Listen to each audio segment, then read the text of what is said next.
Today is day 12. I am at the beach, that's why I'm talking in a Zen voice.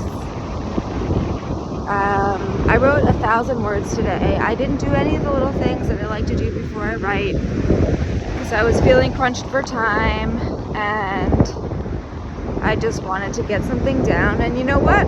That's what happened. I got something down. It's not really usable.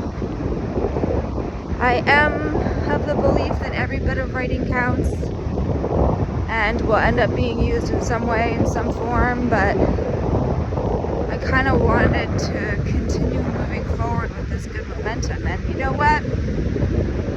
I think I just kind of have written myself into a point of like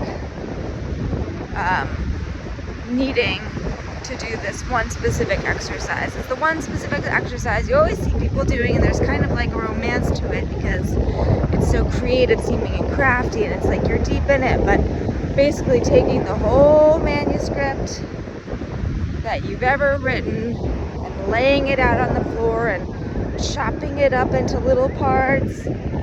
And there's this bird that's like just started singing next to me right now. And you know, organizing it or whatnot. And I think a part of me is just like, come on, like, does that really help? You know what I mean? Like, I just feel like I am such a process addict, you know, even to the point of like today just being like, oh, probably the scene didn't come out because I didn't do my ritual of like 5,000 things that I do before I write.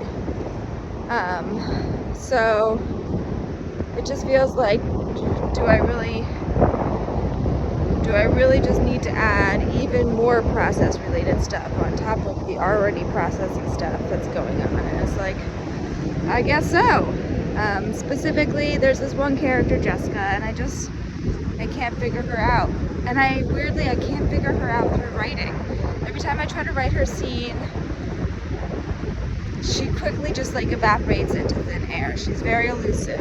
And that's actually the role she plays in the narrative, is this mind-reading character from the future, Alma, is trying to get to her to understand what she's working on, what she's doing, and she's very blocked off, and she doesn't really want Jessica to know what's going on, but she kind of wants to keep her around.